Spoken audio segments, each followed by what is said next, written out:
Hi, I'm Gabriel, and this is Black Forest Comics Weekly Review, episode 42, where we talk about this week's comics, as well as some comics that are coming out last week. I'm sorry, it's episode 43, I was just informed. Just got this in right now. Episode 43, sorry about that. So we're going to talk about the comics that came out this past Wednesday, as well as a few that are coming out next Wednesday. And we're going to look up some news at the last minute because that's always something I seem to forget, and I apologize about that. Alright, so this week's comics. La Muerta, issue number 1 by Coffin Comics. Now this is Brian Polita taking back the intellectual properties of the Lady Death universe. He was the original creator and writer and artist for Lady Death, and he recently brought it back, the whole Lady Death series, and with that he also brought this new creation, La Muerta. Now I'm not gonna lie to you, it's actually kind of a ripoff of Punisher, except she's a female and Hispanic, and it kind of happens around the Day of the Dead. But it's a really interesting comic. I really enjoy it. I like to see where it goes. Yeah, ex-military. I really like her. I really enjoyed this. Check it out. Of course, being, you know, that it's from a independent comic company, it might be a little bit more. It's $7.99 per issue. But again, with all like the Lady Death type comics, there's tons of covers, tons of different covers. Some of them are really cool, some of them are really risque. So check that one out. All right, La Muerta by Coffin Comics, issue number 1.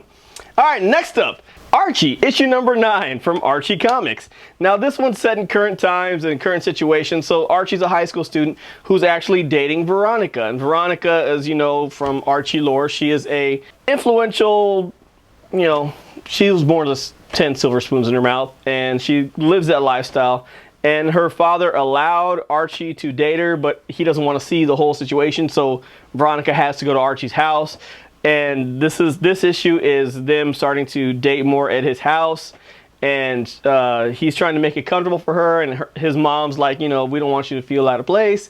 So she starts bringing all this stuff like butlers and ginormous TVs and all this stuff to the Andrews house. And the Andrews, you know, they're simple people, and then all this is just kind of blowing them away. And anyway, Archie gets kind of depressed about it, gets kind of down, and then Betty shows up, because that's what the best friends are for.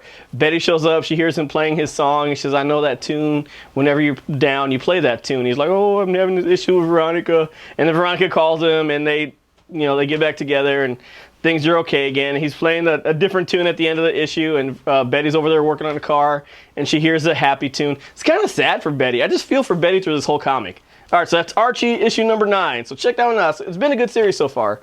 All right, also, we're going to get to our children's comic, because our last comic, I really want to spend a couple of minutes on that one. Over the Garden Wall by Kaboom Comics, issue number 3. Now, with this one, much like the cartoon series, it's kind of a one-shot, self-contained issue. And in this issue, we find the little kettle teapot sheriff boy walking around, finding all these ducks. He was gonna make them steeds, and he finds all these ducks, and he's like, you know, something's happening. All these ducks are coming from somewhere.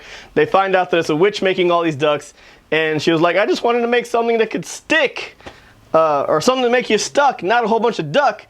And he helps her figure out, you know, we stop making the ducks by taking this one compound out of the element, or out of what it is, and they take the whatever it is out, and it stops and it makes stickiness, and she's like, yay, now I can rule the, so she's evil. She's like, I can rule the world, do whatever I want to do now. And he's like, I'm glad I can help you, and he takes off. So I'm sure that it's going to wrap back around, and we're going to see her later on in the series.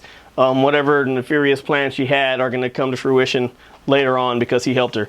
All right, so that's Over the Garden Wall, issue number 3. You know, there wasn't a lot of kids comics out this week, so it's kind of hard to choose for the kids comics, but Over the Garden Wall is usually a good one, so that's only at issue 3. If you want to catch up on that, like I said, it's only at issue 3. You should catch up real easy. Most comic shops still have them in stock, issues 1 and 2. All right, lastly for this week, Choosing Side. This is a Civil War tie-in. This is going to be a 4-part series, Choosing Sides. Now, this particular issue focuses on 3 different people. Well, not people. One, not so much a person as a company. First, it gives us a short story about Nick Fury. And this kind of tells us about where Nick Fury stands during this whole Civil War thing. He's being attacked by some Hydra agents that have kind of infiltrated S.H.I.E.L.D. and they're portraying themselves as S.H.I.E.L.D. devotees trying to kill Fury because Fury's not S.H.I.E.L.D. devoted, I guess. And anyway, Nick Fury takes him out because he's freaking Nick Fury. and he's tired of all these snakes on this plane. So he takes them all out, does all that, and at the very end, it doesn't really show you where he is, where he stands on the whole division between the Civil War. So we still really don't know where Nick Fury stands. Besides, Nick Fury always stands for himself. So that's that. Then the second part was Night Thrasher. I don't know if you're familiar with Night Thrasher from the 80s. He was part of the New Mutants. He has kind of a skateboard that he would go around and do stuff on. Well, Night Thrasher now doesn't so much have a skateboard as he has this unit that does everything. And, you know, Iron Man's picking on him because they're converging. All the heroes converge to Times Square to take on this giant celestial being. It actually is a crossover story arc. Not so much a crossover story arc as a crossover event in all the other Marvel comics. And so this kind of ties into that. He saves some people, does some serious work, does some serious help, and he's kind of like torn, you know. I understand how they're trying to find out. He's talking about Ulysses, the new Inhuman who can predict the future, and he's saying, you know, I see why they're doing this, but is it always a good thing to do it? To try to figure out something that hasn't happened yet. What are the probabilities change? So he's trying to figure this out, and where is his role in it? Lastly, we see Damage Control in the issue. I don't know if you're familiar with Damage Control. I've talked about them before. They are the people responsible in the Marvel Universe for cleaning up all the messes that are made by all these heroes. So they're cleaning up all this stuff after the whole incident with that celestial being. And yeah, that's kind of where it takes off with them, and it shows how they're almost broke, but they have this new Inhuman who is actually a bulldozer, earth-moving machine, and he's going to help them and be the new face for who they are. And so that's a really cool issue. I really like to see them because you don't see them that often. I've talked about them before, like I said, but Damage Control is something that's been around the comics for a long time. And it's a really cool aspect of the entire Marvel Universe. So check that one out. All right, so that concludes the comics for this week. Let's talk about what's coming out next week. So coming out next week, Black Panther issue number 3. And that's been a really good series, very politically charged. It's a good time to check that one out because, you know, America. So Black Panther issue number 3. Also, Bloodshot Reborn issue number 14 is coming out. Clarence Quest issue number 1. Clarence is the cartoon show from that Cartoon Network. Yeah, so check that one out. My kids really enjoyed that, so it'll be a good kids comic. Con Man Spectrum issue number 1. Con Man Spectrum is the series made by Alan Tudyk and Malcolm Reynolds. I can't remember his real name. Nathan Fillion, thank you. All right, so check that one out. That's Con Man Spectrum issue number 1. That's coming out. Also, we're going to have Darth Vader issue number 22 coming to an end with Darth Vader. And lastly, Vamp Blade issue number 5 is coming out. I don't know if you've been reading that. It's been a pretty cool series about a girl who worked at a comic book shop and was possessed by this alien entity that gave her the powers of Vamp Blade. So that's Vamp Blade issue number 5 coming out. So that's comics next week. Let's look at the news. In the news this week, there's a couple of things we want to talk about. Suicide Squad has finished post-production, and what that means is they are done, madams and ma'ams and sirs. People out there. The Suicide Squad is done, and it's ready to be released to the world once they do some finishing touches. You know, like, I like this color a little bit more. But pretty much they're done with shooting and everything else, so that's pretty exciting. Also, in the new movie, The Justice League, that's coming out, that Zack Snyder quoted as being the complete movie. I'm sorry, Mr. Snyder, I can't believe anything you say about your movie. Mother Box Origin is going to be told, which is really cool because that's going to give us a whole hint into Darkseid and everything in that realm.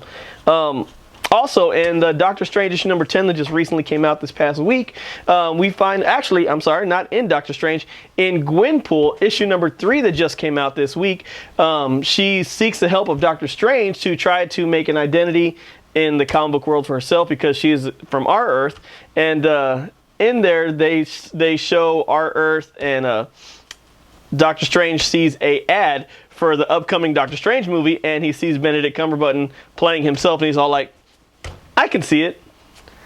I can't see it if I'm comparing the two, but Doctor Strange could, and Marvel's pushing their movie. Marketing. All right.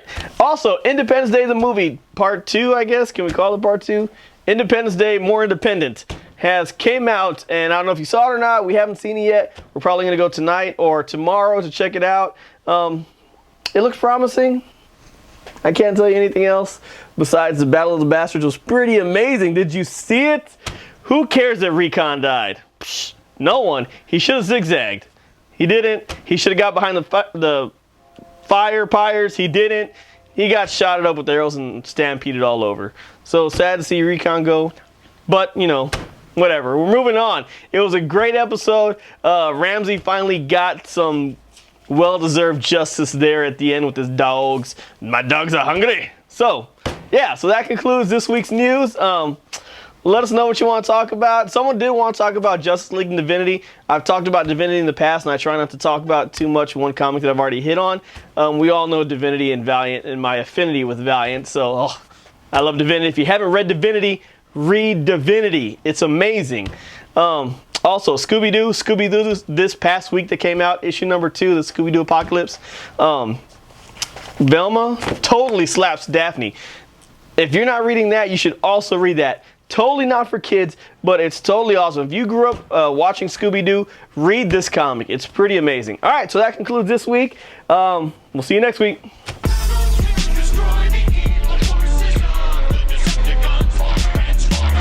La Muerta by Archimedes. La Muerta by Coffin Comics. La Muerta by Coffin Comics. My name is Betty. Don't look at me. Sweating balls. That was your fault. Okay. We're professional people. Professional. All right. La Muerta